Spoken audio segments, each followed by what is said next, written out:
El mercado de pulgas del centro histórico de la Ciudad de México siempre había sido un lugar extraño para Raúl. No era la primera vez que caminaba entre sus pasillos estrechos, donde los toldos improvisados apenas dejaban pasar la luz del sol y el aire olía a una mezcla de fritangas, humedad y polvo viejo.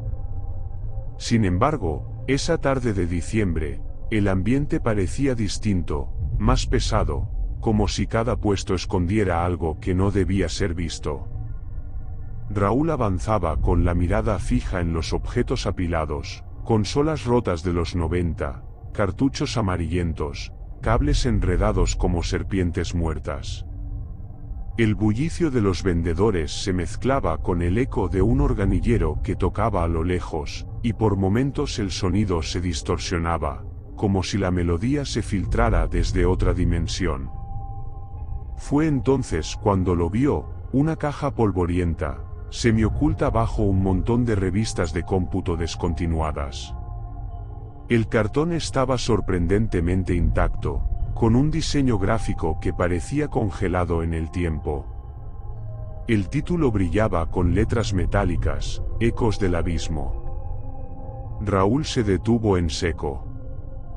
Ese nombre lo conocía bien, era el juego que, según foros y leyendas urbanas, había desaparecido misteriosamente de la escena de PC a finales de los 90.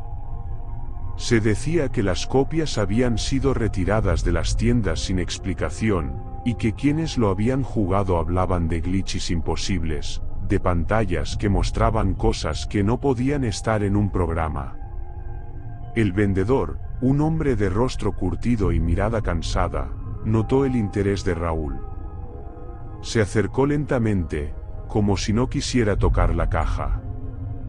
«Eso no debería estar aquí», murmuró con voz baja, casi temblorosa. Raúl, intrigado, preguntó el precio. El hombre lo miró fijamente, como evaluando si debía responder. Finalmente, con un gesto brusco, dijo, «Llévatelo. No quiero tenerlo en mi puesto». Raúl tomó la caja.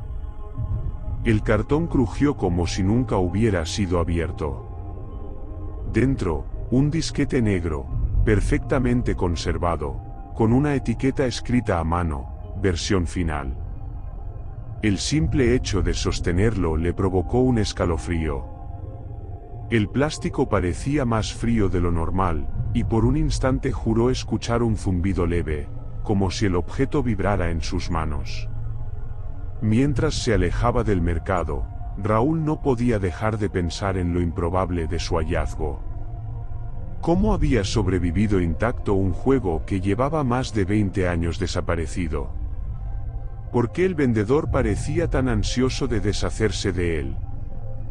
La Ciudad de México seguía rugiendo a su alrededor, el tráfico, los gritos, los pregones. Pero Raúl sentía que todo se había vuelto un telón de fondo irrelevante.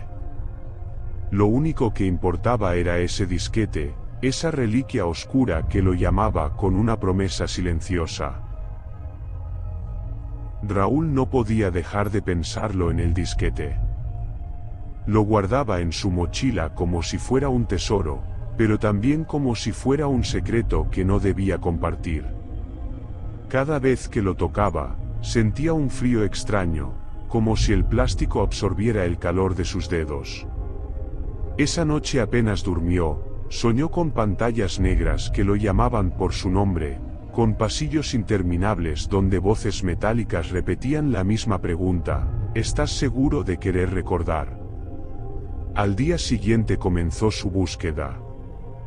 En las tiendas de electrónica modernas, los dependientes lo miraban con burla, un lector de disquete.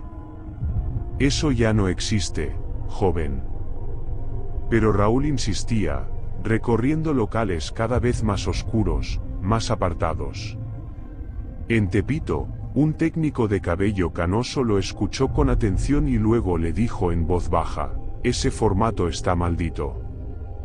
Algunos juegos antiguos no deberían volver a ejecutarse. Hay cosas que se guardan en la memoria de las máquinas, y no siempre son programas. Las palabras lo persiguieron mientras caminaba por calles húmedas, iluminadas por focos amarillos que parecían más débiles de lo normal. Finalmente, en una tienda olvidada, casi escondida entre puestos de refacciones, encontró lo que buscaba, un lector de disquete, polvoriento pero funcional.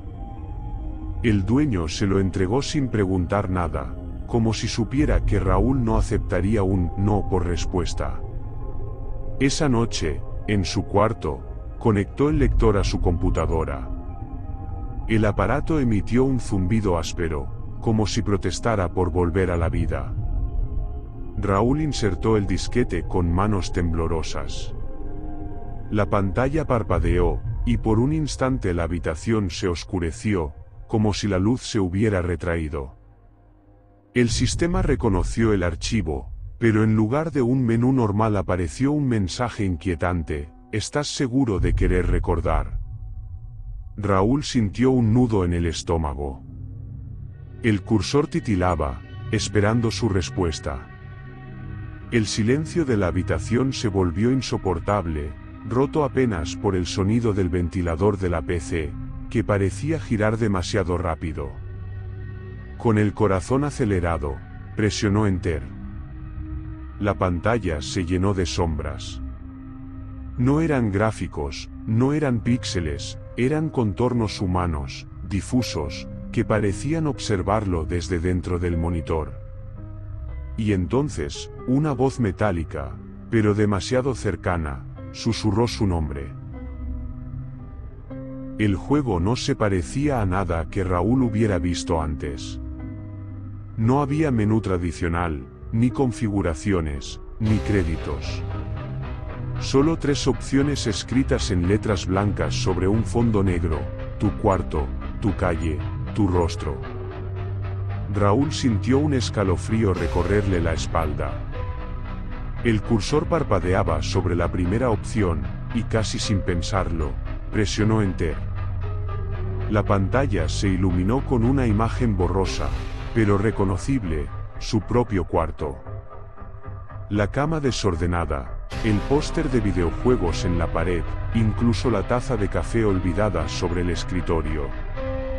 Todo estaba ahí, reproducido con una fidelidad imposible para un juego de los 90. El sonido era aún más perturbador. No había música, solo un murmullo constante, como voces lejanas que se filtraban desde los rincones del monitor. Raúl intentó mover al personaje, pero no había avatar. La cámara se desplazaba sola, recorriendo su cuarto como si alguien invisible lo estuviera observando. Con manos sudorosas, salió al menú y seleccionó Tu calle. La pantalla mostró la colonia donde vivía, pero distorsionada. Las casas parecían más altas, las ventanas más oscuras, y las sombras se movían con independencia de la luz. En medio de la calle, una figura estática lo miraba fijamente. No tenía rostro, solo un vacío que parecía absorber la imagen alrededor. Raúl retrocedió, pero el juego no respondía. La figura comenzó a avanzar hacia la cámara, y con cada paso, el ventilador de la PC giraba más rápido, como si estuviera a punto de estallar. Entonces, la pantalla se llenó de palabras: no debiste volver. No debiste recordar. Desesperado, intentó salir del programa, pero el teclado no respondía. La última opción, Tu rostro, se seleccionó sola. La pantalla mostró una fotografía de él, tomada ese mismo día, con la mochila en el mercado de pulgas. Raúl gritó, pero el sonido se perdió en el murmullo creciente. Las voces se hicieron más claras, repitiendo su nombre una y otra vez, acusándolo de haber abandonado algo, de haber olvidado lo que debía recordar. El monitor vibraba, y por un instante, Raúl sintió que la habitación entera se inclinaba hacia la pantalla, como si el juego estuviera absorbiendo no solo sus recuerdos, sino su propia existencia. La computadora permaneció encendida durante días, el monitor iluminando la habitación vacía con un resplandor enfermizo. La madre de Raúl fue la primera en entrar, alarmada por el silencio. Lo que encontró fue desconcertante. La pantalla mostraba un cuarto idéntico al de su hijo, pero vacío, como si la cámara del juego hubiera capturado la ausencia misma. El disquete seguía girando en el lector, emitiendo un zumbido constante, un pulso mecánico que parecía sincronizarse con el latido de la casa. Los vecinos comenzaron a notar cosas extrañas. Las luces de la habitación de Raúl parpadeaban a horas imposibles, y algunos juraban escuchar voces metálicas filtrándose por las paredes, repitiendo su nombre en un murmullo interminable. Una noche, alguien aseguró haber visto desde la calle una figura sin rostro asomada a la ventana, inmóvil, observando la ciudad. El tiempo dentro de la casa se volvió errático. Los relojes se detenían, las sombras se alargaban más allá de lo natural. El monitor mostraba escenas que no correspondían a ningún lugar reconocible, pasillos infinitos, mares de datos que se extendían como abismos, rostros deformes que emergían y se disolvían en la negrura. Era como si el juego hubiera dejado de ser un programa y se hubiera convertido en un portal hacia algo que no debía existir. Nadie volvió a ver a Raúl. No hubo rastro físico, ni señales de huida. Solo el eco de su nombre, atrapado en un bucle que parecía provenir de un lugar más allá del entendimiento humano. El disquete, intacto, permanecía en el lector, como si esperara pacientemente al siguiente curioso. En el mercado de pulgas, semanas después, la caja de ecos del abismo reapareció en el mismo puesto, cubierta de polvo, aguardando. El vendedor ya no estaba. Nadie recordaba haberlo visto marcharse. La ciudad siguió su ritmo caótico, indiferente, pero en algún rincón oscuro, el juego seguía extendiendo sus raíces invisibles, alimentándose de memorias humanas, preparando su próxima partida.